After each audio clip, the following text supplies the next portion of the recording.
जाने बुढ़वा कहाँ घर मकवाना के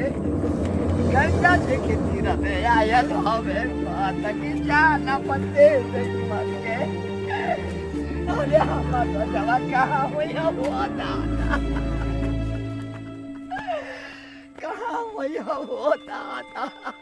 तुम्हारा जो पराज देख के रहे गंगा जी में कूद जाए भैया जोहरो माहौल ना मिला था बुढ़ौती में ऐसा कुल आफत अगर लड़का भैया इससे बढ़िया ना जन्मावे तू को लड़का ससुरा आवाज हमारी थैली में 1 रुपया भैया 1 रुपया ना है कि जो जोहर माहौल खाए मर जाए हर जल ठीक है कल बुढ़िया के भैया तो चिंता लागल लेकिन गई नजर का बताइए भैया आयल ना है। हे प्रभु हे भगवान हे अल्लाह जी मिला देता हमारी बुढ़िया से एक बार भेंट होती भेंट कर गो कर बाद हम मर जाए तो संतोष हो जाए। चला ये भैया कहीं गंगा जी में खैला खैला के सारे बात खराब हो गई बारी जेवन पटो याद है कहूँ रोटी खाए ना देंगे चलो कि कोई घाट दे के कूद के मरते वो फटफड़ा दे वो भैया अरे बाप हो बाप ना जाने कहाँ हमने हमारे पूरे अरे का अरे भैया हो भैया तो बड़का दादा का भाई उनके कोहना के घर से निकलल हम अरे उ त नदिया और जात रहला हम जाने कि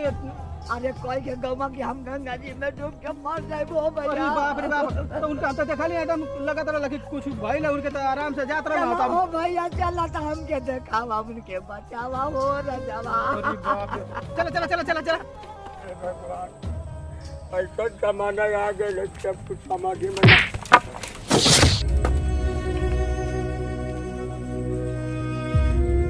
खैला खैला के मुहताज हो गल बारी है भाई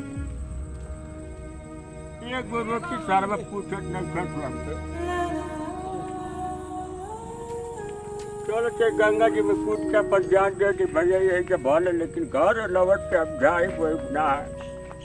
अब चलो क्या पर जान दे दी बहुत कहना जा रहा है तो हमें कूद हम पर जान देते रहो माधव नायक तो ये गंगा में तो गोल लगे हमसे पार घट लगेगा हम जान देते रहो अरे बाप हो बाप है बहनी लोग अरे हमारी बुढ़ाऊ के देखा बोलो अरे घर से कोना गया लवा गंगा जी में डूब के मरने वाला वो बहनी लोग ना बोलो बचिया अरे बाप हो बाप ए बहनी देखलुआ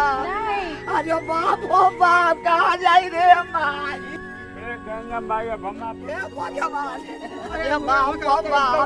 अरे हम अरे बुढ़ाऊ ये लखमा हो दादा अरे बाप हो बाप कहाँ तो छोड़ दे पूरी अब अरे मम्मी ये धोई बा हो ना मर दे हमें मर के हमें पर अरे जवा हो राजवा या छोड़ दे तू हमको छोड़ दे कराई ओके करी कराई सेलुलवा धोवा जाई तू ना जाने तो स्थिति हमारी घर का हमारे एगो लड़का बहुत मत सारा के भैया पटो से मरवाला सब अरे बात है भैया कैसे चाहे तो हम आई ना पूरा जाइयो कटिंग का सबाव का लड़का समझ हमको जाए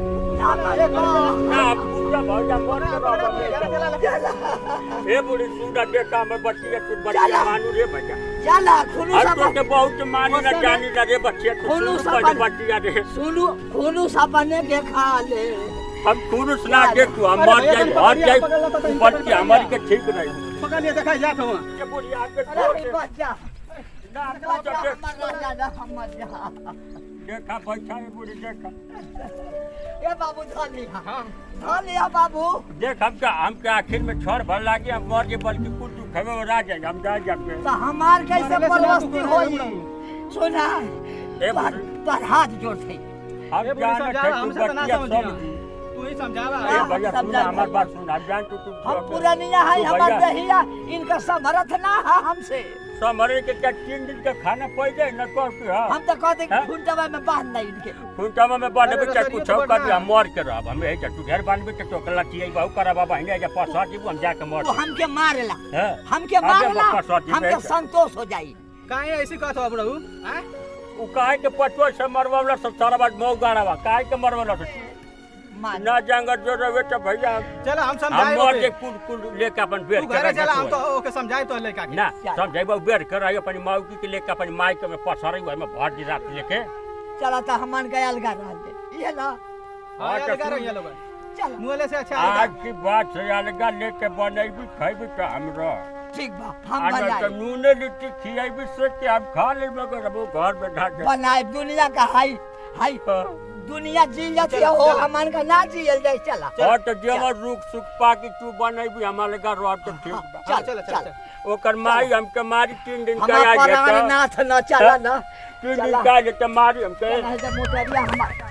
देखा खैला भी ना गिरत है बुढ़ावा खैला भी ना कहिया के खइले बाबू भाई 5-6 दिन हो गए हमके आने नहीं थे ऐसी करत हो ना हाँ